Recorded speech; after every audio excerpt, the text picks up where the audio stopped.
बिस्मिल्लाहिर्रहमानिर्रहीम। अस्सलाम वालेकुम नाज़रीन, आप यूट्यूब चैनल देख रहे हैं। मैं इमरान खान हूँ। सबसे पहले हम बलूचिस्तान की बात करेंगे क्योंकि उस हवाले से बहुत सारी खबरें हैं।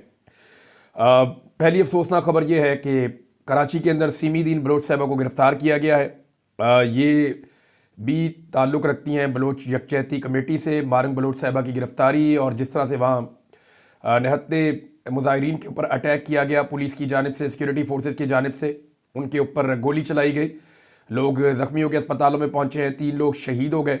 और उसके बाद पहिया जाम हड़ताल की कॉल दी गई। बलूचिस्तान में एहतजाज कर रही थी मारंग बलोच साहिबा, उनको और उनके साथियों को गिरफ्तार किया गया और जेल में बंद कर दिया गया 3 MPO के तहत।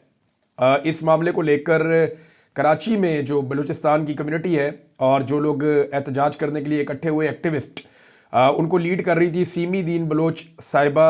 ये एहतजाज करने के लिए आई तो इनको गिरफ्तार कर लिया गया कराची से।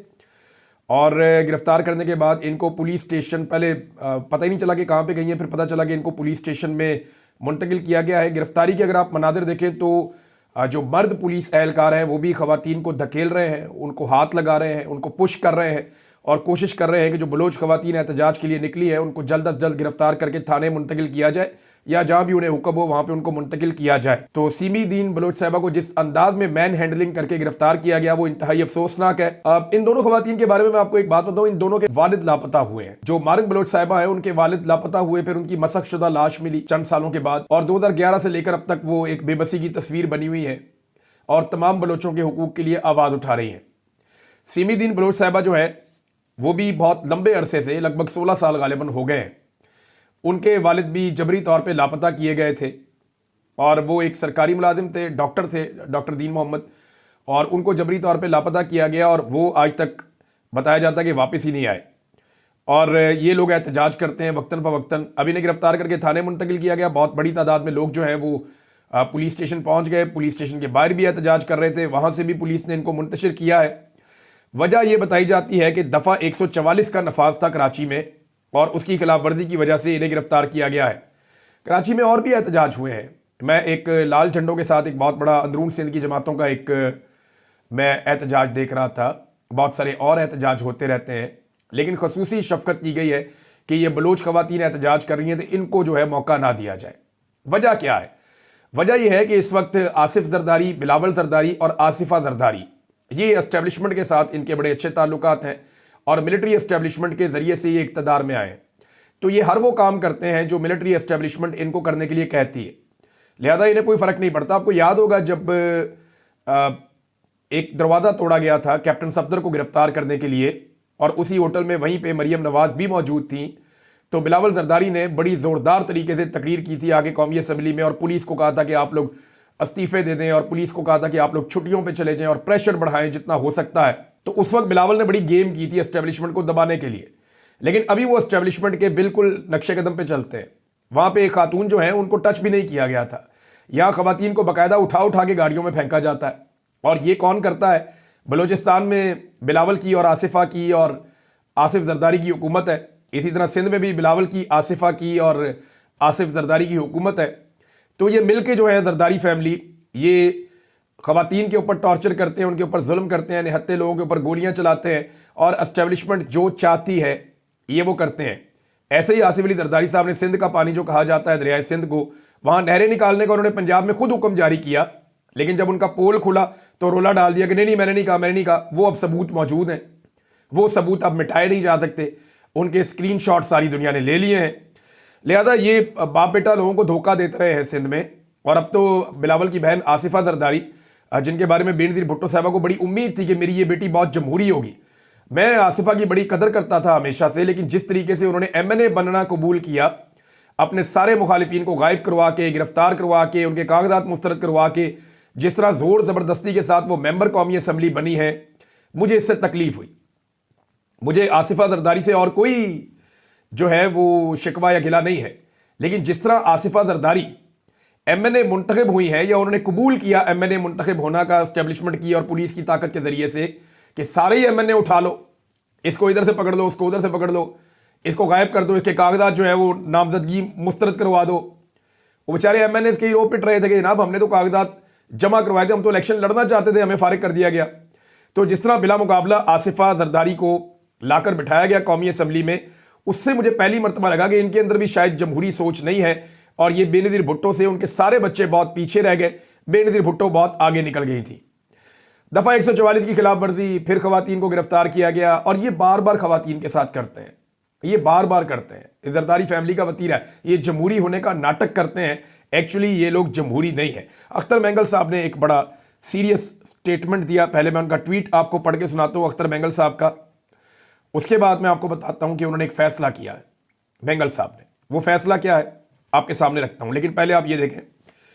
अख्तर मेंगल साहब ये कहते हैं कि जनाब जरदारी और शरीफ साहब, मैं कभी नहीं भूलूंगा जब मरियम नवाज और फरियाल तालपुर को सरेआम रुस्वा किया गया, तब हम आपके साथ खड़े थे। सरेआम तो रुस्वा नहीं किया गया था, फरियाल तालपुर के ऊपर केसेस थे, उनको एक जेल से दूसरी में मुंतकिल किया गया था रात के वक्त, तो इसके ऊपर वैसे ये अच्छी बात नहीं थी, बुरी बात थी, लेकिन मेंगल साहब ने पूरा साथ दिया था पीपल्स पार्टी का।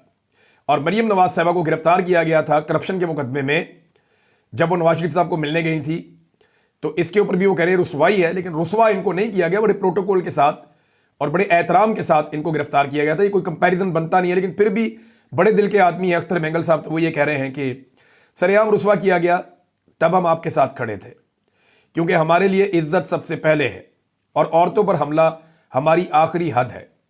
हमने हमेशा औरत की इज्जत पर सियासत से बालातर होकर खड़े होने का फैसला किया, लेकिन आज मेरी बेटियां सड़कों पर दुपट्टे के बगैर घसीटी जा रही हैं और आप नाके खामोश बने बैठे हैं, बल्कि इस गुनाह में बराबर के शरीक हैं। मैं ये कभी नहीं भूलूंगा, ये एक बलोच का वादा है। ये अख्तर मेंगल साहब ने एक वार्निंग दी है नवाज शरीफ को और जरदारी को कि हमने आपकी औरतों का एहतराम किया, हमेशा आपके साथ खड़े हुए, लेकिन हमारी औरतों को बगैर दुपट्टे के सड़कों पे घसीटा गया। मैं ये कभी नहीं भूलूंगा, ये एक बलोच का आपसे वादा है। ये अख्तर मेंगल साहब ने कहा। एक बड़ा फैसला अख्तर मेंगल साहब ने किया है, जो रिपोर्ट भी हुआ, वो ये कह रहे हैं कि बलोच खवातीन पर तशद्दुद और गिरफ्तारियां। बीएनपी का अख्तर मेंगल की क़यादत में वड से कोयटा तक लॉन्ग मार्च करने का ऐलान सामने आ गया है। अब सरदार अख्तर मेंगल जो है वो इसकी सरबराही करेंगे। उन्होंने हंगामी इजलास बुलाया अपनी पार्टी का और उसमें फैसला किया गया कि माओ, बेटियों और लापता अफराद के अहले खाना के खिलाफ तमाम जाली FIRs के मामले पर कायद बीएनपी के सरबराह सरदार अख्तर मेंगल की क़यादत में बीएनपी रहनुमा और बलूचिस्तान के अवाम दीगर मुजाहिरों के साथ वड से कोयटा तक लॉन्ग मार्च करेंगे। उन्होंने कहा कि बीएनपी मुश्किल की इस घड़ी में बलूचिस्तान की माओं और बहनों को तनहा नहीं छोड़ेगी। उन्होंने कहा, मैं वड से कोयटा तक एक लॉन्ग मार्च का ऐलान करता हूं जो हमारी बेटियों की गिरफ्तारी और हमारी माओ बहनों की बेहुरमती के खिलाफ है। मैं खुद इसकी क़यादत करूंगा। तमाम बलूच भाइयों, बहनों, नौजवानों और बुजुर्गों को दावत देता हूं कि वो इस मार्च में हमारे साथ शामिल हो। अख्तर मेंगल ने कहा, यह सिर्फ हमारी बेटियों की गिरफ्तारी का मामला नहीं है, ये हमारे कौमी वकार, हमारी गैरत और हमारे वजूद का सवाल है। जब तक हमारी माएँ, बहनें और बेटियां महफूज नहीं, हम भी खामोश नहीं रहेंगे। वैसे बलूचिस्तान के अंदर ना एक बड़ी ज़बरदस्त चीज़ है कि उनकी माएँ, बहनें और बेटियां जो हैं वो नौजवानों पे और सरदारों पे सबकत ले गई। उन्होंने पूरी की पूरी कंपेन संभाल ली। वो फ्रंट फुट पे आकर खड़ी हो गई इंसानी हुकूक के लिए, जबरी गुमशुदगियों के खिलाफ, और उन्होंने रियासती जबर के खिलाफ खड़े होकर उसको चैलेंज कर दी। उन्होंने कहा, जी ये नहीं हो सकता कि आप हमारे लोगों को लापता करें और फिर वापस ही ना आए। तो वो सरदारों के ऊपर सबकत ले गई हैं, लेकिन सरदार अख्तर मेंगल जो हैं वो बाकियों से बेहतर हैं और उन्होंने कहा कि मैं अब एक लॉन्ग मार्च करूंगा, उसकी खुद क़यादत करूंगा, सारे लोग उसके अंदर शामिल हो जाए। अब नाज़रीन, इसमें खैबर पख्तूनख्वा के हवाले से भी खबर है, क्योंकि मैं लॉ एंड ऑर्डर पे भी बात कर रहा हूं, तो खैबर पख्तूनख्वा में 3 अजला ऐसे हैं जहां पे कर्फ्यू नाफिज करने का ऐलान किया गया है। ये 3 अजला मैं आपको बता देता हूं। इसमें टांक है, जनूबी और शुमाली वज़ीरिस्तान के इलाके हैं। यहाँ पे 25 मार्च को कर्फ्यू नाफिज किया जा रहा है। सुबह 6 बजे से शाम 6 बजे तक कर्फ्यू नाफिज रहेगा और ये भी बताया गया कि आप दूसरे रास्ते इस्तेमाल कर सकते हैं, लेकिन कुछ रास्ते बताए गए, इन रास्तों के ऊपर आपने बिल्कुल नहीं आना।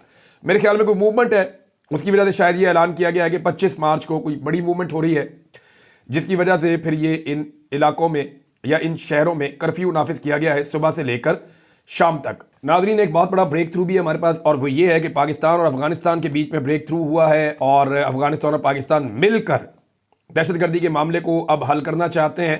ये बड़ी ज़बरदस्त बात है।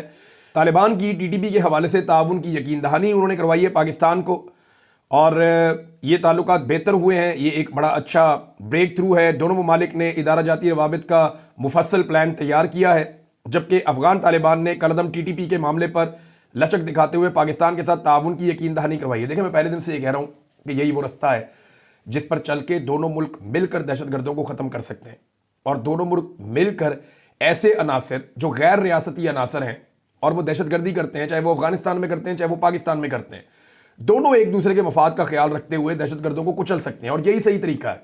एक दूसरे के बॉर्डर के अंदर जाके बगैर एक दूसरे से कोऑर्डिनेशन किए अगर आप अटैक्स करते हैं तो इससे बदमज़गी पैदा होती है।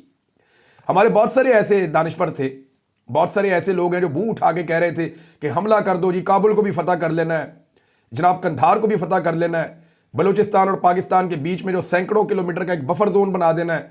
ये ऐसी कहानियां इन्होंने सुनाई, इनसे बाहर आ जाए, अब हकीकत की दुनिया में आए। हमने भी ये कहानियां माजी में बहुत सुनी है, हम भी इन कहानियों से गुमराह होते रहे हैं।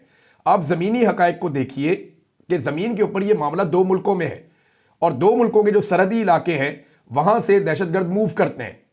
अफगानी इल्जाम लगाते हैं कि पाकिस्तान की सरजमीन इस्तेमाल हो रही है, पाकिस्तान इल्जाम लगाता है कि अफगान सरजमीन इस्तेमाल हो रही है। तो दोनों ममालिक अगर मिलकर ये जो कबायली इलाके हैं या जो पट्टी है बॉर्डर की, वहां पे ऑपरेशंस करें एक दूसरे की कोऑर्डिनेशन के साथ, तो दहशतगर्दी का नासूर खत्म हो सकता है। और यही वो तरीका है आगे बढ़ने का जो इमरान खान साहब भी बता रहे थे, जो मैं भी बड़े लंबे अरसे से अर्ज कर रहा था। लेकिन हमारे बहुत सारे ऐसे चूरन बेचने वाले लोग हैं जो चूरन बेच के चले जाते हैं और उसमें से निकलता कुछ नहीं और होना भी कुछ नहीं। नादरीन, नवाज शरीफ से मुलाकात की थी सदर सुप्रीम कोर्ट बार रऊफ अत्ता साहब ने, आपको याद होगा, अभी ये 2 दिन पहले की बात है। अब वो मौलाना फजलुर रहमान साहब से उन्होंने जाके मुलाकात की है, इसको आप समझें। मौलाना फजलुर रहमान साहब को उन्होंने कहा जी कि आप बलूचिस्तान के मामले में सारी पार्टियों को इकट्ठा करें, आप क़यादत करें और कोई APC टाइप का कोई आप वो बनाएं सिस्टम। ये क्यों कहा जा रहा है? मौलाना फजलुर रहमान साहब के बाद वो क्यों पहुंचे नवाज शरीफ से मुलाकात करने के बाद, ये बहुत इंपॉर्टेंट है, मैं आपको बताता हूं। लेकिन पहले बिलावल का स्टेटमेंट देखें। बिलावल ने दोबारा कौमी सलामती कमेटी के इजलास का मशवरा दे दिया। अब बिलावल ने दोबारा मशवरा दिया कौमी सलामती के कमेटी के इजलास का, और नवाज शरीफ से मिलने के बाद सुप्रीम कोर्ट के बार के सदर जो है वो पहुंचे हैं मौलाना फजलुर रहमान साहब के पास, और वो उनको जाकर कह रहे हैं जी आप बलूचिस्तान की जमातों को इकट्ठा करें और कोई हल निकाले मामले का और इस पर बातचीत करें। अब आपको यह समझना होगा कि यह क्यों किया गया। मामला यह है कि एस्टेब्लिशमेंट के लिए और इस हुकूमत के लिए बहुत बड़ा चैलेंज ये है कि अगर बलूचिस्तान के अंदर बलूचिस्तान की नुमाइंदा जमातें इकट्ठी हो जाती हैं और अपोजिशन की जमातों का एक इत्तेहाद कोयटा में इकट्ठा हो जाता है, तो उनका एलामिया बड़ा खौफनाक होगा। वो जबरी गुमशुदगियों के खिलाफ भी बोलेंगे, वो रियासती जबर के खिलाफ भी बोलेंगे, वो इंसानी हकूक की खिलाफ वर्जियों के खिलाफ भी बोलेंगे, वो मसकशुदा लाशों के खिलाफ भी बोलेंगे, वो बलूचिस्तान की महरूबियों के खिलाफ भी बोलेंगे, बलूचिस्तान के वसाइल के बारे में बात करेंगे, वहां के नौजवानों की तालीम, सेहत और रोजगार के बारे में बात करेंगे। जब ये सारी बातें होंगी तो एस्टेब्लिशमेंट की तरफ उंगलियां उठेंगी और इस हुकूमत के ऊपर उंगलियां उठेंगी, और बलूचिस्तान के मैंडेट की डेफिनेटली बात होगी। लोगों ने वोट कहीं और डाला, इक्तदार किसी और को मिल गया, लाके बटावे बिठा दिएंगे इक्तदार के अंदर। जिनको कंट्रोल किया जाता है वो कठपुतलियां हैं, पर्दे के पीछे से उंगलियां हैं दस्ताने पहने हुए, और वो हाथ जो है वो कठपुतलियों को कंट्रोल करते हैं। कठपुतलियां जो है वो कंट्रोल होती हैं क्योंकि मैंडेट तो इनके पास है नहीं। लिहाजा जब ये सारी बातें होंगी तो एस्टेब्लिशमेंट और हुकूमत के ऊपर दबाव पड़ेगा। इस दबाव से बचने के लिए वो ये चाहते हैं कि फजलुर रहमान साहब कर लें, क्योंकि फजलुर रहमान साहब दबाव को मैनेज भी कर लेते हैं। वो काम को जो है वो होम्योपैथिक भी कर देते हैं बड़े आराम से, और एलामिया अपनी मर्जी का भी जारी करवा देते हैं बड़े तरीके से। तो ये फजलुर रहमान साहब का खासा है, इसलिए उनको शायद आगे करने की कोशिश की जा रही है। बिलावल ने एक रास्ता और बताया एस्टेब्लिशमेंट को कि एक दोबारा से ना कौमी सलामती कमेटी की मीटिंग बुला के PTI को दोबारा दावत दे देंगे, आओ जी बैठो हमारे साथ बात करो। लेकिन बात यह है कि फिर PTI को जाके इमरान खान साहब से मिलना होगा, इमरान खान साहब से उनकी मुलाकात करवाएं, फिर PTI वहां पे जाएगी तो एक मुश्तरका एलामिया भी आना चाहिए और PTI से पूछ के एलामिया बनना चाहिए, या फिर PTI अपना एलामिया जारी करेगी हम किसी भी ऑपरेशन के हमायती नहीं है। मैं आपको सीरियसली बता रहा हूं, मैं खैबर पख्तूनख्वा और बलूचिस्तान में रहा हूं, कई महीने वहां से गुजार के मैं आया हूं। मुझे एक आदमी ऐसा नहीं मिला जो ऑपरेशन के हक में हो, पूरे बलूचिस्तान में या खैबर पख्तूनख्वा में। सैकड़ों लोगों से मेरी मुलाकातें होती रही, तफसीली बातचीत होती रही। लोग कभी इमरान खान के हक में है, कभी उनके खिलाफ है, कोई नवाज शरीफ के हक में है, कोई किसी और पार्टी के हक में है, कोई फौज के हक में है, लेकिन ऑपरेशन के हक में मुझे एक बंदा भी नहीं मिला। वो सब ये कहते हैं कि मिलिट्री ऑपरेशन मसाइल की वजह बन सकता है, मसाइल का हल नहीं बन सकता। नाज़रीन, जेल के बाहर जो निकल के मीडिया टॉक होती है उस पर पाकिस्तान तहरीक इंसाफ तकसीम हो गई है, देखिए, इस पे सलमान अकरम राजा साहब ने जो एक स्टेटमेंट दिया वो भी मैं आपको बताता हूं, और एक जो पाकिस्तान तहरीक इंसाफ इसके बारे में बात कर रही है वो भी मैं आपके सामने रख देता हूं। तहरीक इंसाफ ये कहती है कि यानी ये बात जो है वो की है फैसल साहब ने। फैसल चौधरी साहब ये कहते हैं कि जनाब ये तो आईनी और कानूनी हक है, आप किसी को बोलने से कैसे रोक सकते हैं? आज़ादी इजहार राय है। अगर इमरान खान साहब से मिलकर किसी आदमी ने कोई राय कायम की है तो वो बाहर आकर अपनी बात नहीं कर सकता। ये तो आईनी हक है, आइन का आर्टिकल 19 इजाजत देता है इसकी। इस हक से कैसे महरूम किया जा सकता है? उनका नुक्ता ठीक है, आईनी नुक्ता है, लेकिन सलमान अकरम राजा साहब जो है वो इसको किसी और एंगल से देखते हैं। सलमान अकरम राजा साहब इसको ऐसे देखते हैं कि ये एक अचीवमेंट है। वो कहते हैं खानदान और बुकला के अलावा खान साहब से तमाम मुलाकातों को एक साजिश के तहत बंद किया गया। आज इस साजिश को बड़ा धचका लगा है। साजिश में कौन कौन शामिल था मुझे मालूम है। आइन और कानून के तकाजे क्या है यह भी वाज़ेह है। साजिशी आज अफसुर्दा है, मुझ पर इनका हमला करना बनता है, यह सलमान अकरम राजा साहब ने कहा। देखें, ये दोनों बातें ठीक है, ये नॉर्मल हालात नहीं है। अगर पाकिस्तान तहरीक इंसाफ इमरान खान साहब से मुलाकातें ही खुलवा लेना कि सियासी लोग जाएंगे, जाके मुलाकात कर लेंगे। मिसाल के तौर पे शाहिद खटक की मुलाकात नहीं हो रही, जुनैद अकबर की मुलाकात नहीं हो रही, पंजाब के सियासतदान है उनकी मुलाकातें नहीं हो रही, आलिया हमजा साहिबा की मुलाकातें नहीं हो रही, बाकी जो लोग जिनको इंस्ट्रक्शंस लेनी है उनकी मुलाकातें नहीं हो रही इमरान खान साहब से। तो जब तक उनकी इमरान खान साहब से मुलाकातें नहीं होंगी तब तक उनको डायरेक्शन कैसे मिलेगी? ये मुलाकातें खुलनी जरूरी थी। जो बाहर निकलकर मीडिया टॉक करते हैं, आईन के मुताबिक आपका हक है, लेकिन बाद औक़ात आपको मैनेज भी करना पड़ जाता है। लंबी छलांग मारने के लिए 2-4 कदम पीछे जाना पड़ता है, फिर आप लंबी छलांग मारते हैं। तो इसके लिए एक हिकमत अमली बनाई जा सकती है। इमरान खान साहब के ट्विटर के ऊपर से आप पूरा स्टेटमेंट शेयर कर दें, पूरी दुनिया में फैल जाएगा। आप वापस आने के बाद इकट्ठे हों, सीधे किसी जगह पे जाएं, वहां बैठ के आप प्रेस कॉन्फ्रेंस कर दें, सारा मामला सेट हो जाएगा। कोई और जगह रख लें, जेल के बाहर वाला मामला जो है वो खत्म कर दें। अच्छा, इस पे जो है वो दो राय तो मौजूद है। मुझे अच्छी तरह याद है, मैं 2022 में जब मैं गिरफ्तार हो गया ना, तो मुझे अली बाकर नजफी साहब की अदालत में पेश किया गया जून 2022 में। जून या जुलाई था, मुझे याद नहीं, हाँ जुलाई था शायद। 2022 में उनकी अदालत में मुझे पेश किया गया और मुझे जमानत मिल रही थी। मुझे वहां पे जो उस वक्त हुकूमत थी ना वो हमजा शहबाज की थी। उन्होंने और एस्टेब्लिशमेंट के लोगों ने वहां पे रोला डाला हुआ था अदालत में अपने वकीलों के जरिए से कि जी इमरान रियाज को पाबंद करे अदालत कि ये अपना वीलॉग नहीं करेगा, अपना काम नहीं करेगा, तो हम इसको जो है हम रजामंदी दायर करते हैं, इसको जमानत दे दी जाए। तो मैंने वहां जज साहब को कहा कि जी ये मामला मेरा जो कानूनी है, ये सब जुडिस है, इसके ऊपर मैं बात नहीं करूंगा।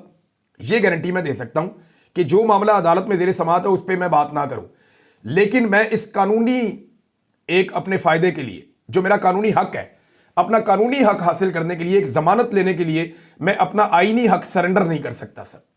वो मेरा आईनी हक है बोलने का, जो मुझे मेरा कॉन्स्टिट्यूशन देता है, मैं उसको नहीं छोड़ सकता। इस पे मियां अली अशफाक साहब ने, खासतौर पे अजहर सिद्दीक साहब ने और कुछ और वकला ने बड़े जोरदार तरीके से जज साहब को कहा कि ये बात बिल्कुल ठीक कर रहे हैं। जज साहब ने भी कहा ये ठीक बात कर रहे हैं, और उन्होंने जो हुकूमती वकला थे उनको बताया कि देखें वो तो आईनी बात कर रहे हैं। तो फिर मेरी जमानत हो गई, लेकिन मैंने अपना बोलने का हक सरेंडर नहीं किया था। तो ये आज पाकिस्तान तहरीक इंसाफ के कुछ लोग ये बात कर रहे हैं, लेकिन देखिए हालात के साथ आपको मैनेज भी करना पड़ता है। सलमान अकरम राजा साहब को ये लगता है, अब देखें इसका नतीजा क्या निकलता है, लेकिन अगर मुलाकातें शुरू हो जाती हैं तो ये एक बड़ी कामयाबी होगी। मुलाकातें होती रहे, मुलाकातों के नतीजे में खबरें बाहर आती रहे, प्लानिंग बाहर आती रहे, बाद में बैठ के इस प्लानिंग के ऊपर जो है वो प्रेस कॉन्फ्रेंस की जा सकती है, जो पब्लिक को बताना है वो बताया भी जा सकता है। अलीमा खान साहब ने दोबारा कहा कि जी मैं पहले भी कह चुकी हूं कि इमरान खान अपने लिए कभी खुद कॉल नहीं देगा, हमें सबको खुद ही जमा होकर निकलना पड़ेगा। आप किसी एनओसी का अगर इंतजार कर रहे हैं तो मरियम नवाज ने और शहबाज शरीफ ने आपको एनओसी नहीं देना, क्योंकि इनका मैंडेट भी जाली है। इन्होंने गैर कानूनी तौर पे लोगों को जेल में भी रखा हुआ है, तो ये तो आपको मैंडेट वापस नहीं करेंगे, ना ये लोगों को बाहर निकालेंगे, और ना ये आपको एहतजाज का एनओसी देंगे। आप अगर एनओसी का इंतजार कर रहे हैं तो वो नहीं मिलना। अब वैसे ये बात ठीक है कि पाकिस्तान तहरीक इंसाफ ने तभी एहतजाज किया जब इमरान खान साहब ने कॉल दी। अभी तक तहरीक इंसाफ की क़यादत ने अपने तौर पे खुद से कोई एहतजाज की कॉल नहीं दी, खुद से कोई तहरीक नहीं चलाई। वो इमरान खान साहब की इंस्ट्रक्शन का ही इंतजार करते रहते हैं। ये एक हकीकत है, तल्ख है लेकिन हकीकत है। नाज़रीन, अली अमीन गंडापुर साहब ने एक स्टेटमेंट दिया, और उनका जो स्टेटमेंट है उस पर मैं ज़रूर थोड़ी सी बात कर लेता हूँ। उन्होंने कहा कि बुशरा बीबी एक बहादुर खातून है। मैं और बुशरा बीबी डी चौक से जाने वाले आखिरी लोग थे। हमला हुआ तो बुशरा बीबी ने कहा आप बेशक चले जाएं, लेकिन मैं आखिरी वक्त तक उनके साथ रहा। गोलियां चल रही थी, मैंने इनको रेस्क्यू करना था। जो लोग बातें करते हैं वो कहाँ थे? तो मैं इस चीज़ को थोड़ा क्लियर कर दूं कि अली अमीन गंडापुर साहब जब वहाँ से निकले और बुशरा बीबी साहबा को लेकर गए, जिसके बाद अभी तक बुशरा बीबी ने पब्लिकली कोई बात नहीं बताई कि उनको कैसे ले जाया गया। हालांकि मैं जानता हूँ इस बारे में, उनके साथ ज़बरदस्ती की गई थी, वो नहीं जाना चाहती थी, ये सब मानते हैं। अब अली अमीन गंडापुर साहब जब वहाँ से जा रहे थे तो लोग इनकी गाड़ियों को मार रहे थे और लोग वहाँ खड़े थे। ऐसा नहीं है कि ये आखिरी थे, ये वहाँ से पहले चले गए थे और लोग वहाँ पे मौजूद थे। इनके जाने के बाद लोगों के इंटरव्यूज मौजूद हैं, लोग नारे लगा रहे हैं, चीख रहे हैं, चिल्ला रहे हैं कि हमें छोड़कर क्यों चले गए। लोग वहाँ मौजूद थे। अगर अली अमीन की मौजूदगी में लोगों पे गोली चली थी तो फिर तो इनको लाशें उठा के अस्पताल लेकर जाना चाहिए था। अपने कारकुनों की लाशें इन्होंने कैसे नज़रअंदाज कर दी? इन्हें तो चाहिए था कि अगर इनके सामने गोली चली है और ये आखिर तक मौजूद हैं तो इन्हें अपने जख्मियों को और अपनी मैयतों को खुद उठाकर अस्पताल लेकर जाना चाहिए था। लेकिन ये जब गोली चलने का आगाज़ हो रहा था, ये उस वक्त चले गए थे और कारकुनों की शहादतें कुछ उसके बाद हुई हैं, बहुत सारे लोग ज़ख्मी उसके बाद हुए हैं। बड़ा ऑपरेशन जो है वो उसके बाद हुआ है। ये एक हकीकत है और इसके विजुअल्स मौजूद हैं, आप हकीकत को झुटला नहीं सकते। हालांकि अली अमीन गंडापुर ने बड़ी बहादुरी के साथ बड़े ज़बरदस्त एहतजाज किए हैं, बड़े ज़बरदस्त एहतजाजों को लीड किया है, लेकिन कहीं पे भी वो फिनिशिंग ठीक नहीं कर सके। उन्होंने हर खेल को खेला, ठीक है, वो डी चौक के करीब हर दफ़ा पहुंच जाते हैं, लेकिन डी में दाखिल नहीं हो सकते और जब तक आप डी में दाखिल ना हो तब तक आप गोल नहीं कर सकते। तो अली अमीन गंडापुर ने ग्राउंड के अंदर तो बड़ा अच्छा दिखाया अपना खेल, लेकिन वो डी में दाखिल नहीं हो सके और बार बार दाखिल नहीं हुए और डेलिबरेटली वो डी से वापस चले जाते हैं, कभी पहाड़ियां फलांग के, कभी कहीं से, कभी कहीं से। तो ये उनका अपना एक है। वो अगर ये कहेंगे कि मैं वहाँ आखिरी बंदा था तो ये हकायक से मुख्तलिफ चीज़ है। उनकी बड़ी कुर्बानियाँ होंगी पार्टी के लिए और हैं भी, उन्होंने बड़ी मार खाई है पार्टी के लिए और ये बात ठीक है, लेकिन जो हकायक हैं उनको आप बदल नहीं सकते। नाज़रीन, आखिरी एक छोटी सी खबर देता हूँ। इंजीनियर मोहम्मद अली मिर्ज़ा साहब का एक बयान है, बड़ा मज़े का बयान है। मैंने आपसे कहा था ना कि इंजीनियर साहब बड़े इंटरेस्टिंग आदमी है। मैंने आपके सामने एक दावा किया था। वो कहते हैं जी मरीम नवाज़ की मुझे ये खूबी बहुत पसंद है कि वो अपनी तकरीर का एक एक लफ्ज़ लॉजिक और दिलेरी के साथ बयान करती हैं। मैंने बताया था ना आपको, बताया था ना, वही निकला ना, जो मैंने आपसे कहा था वही निकला और आहिस्ता आहिस्ता सब एक्सपोज होंगे इंशाल्लाह। तक के लिए इतना ही, अपना ख्याल रखिएगा, अपने चैनल का भी। अल्लाह हाफ़िज़।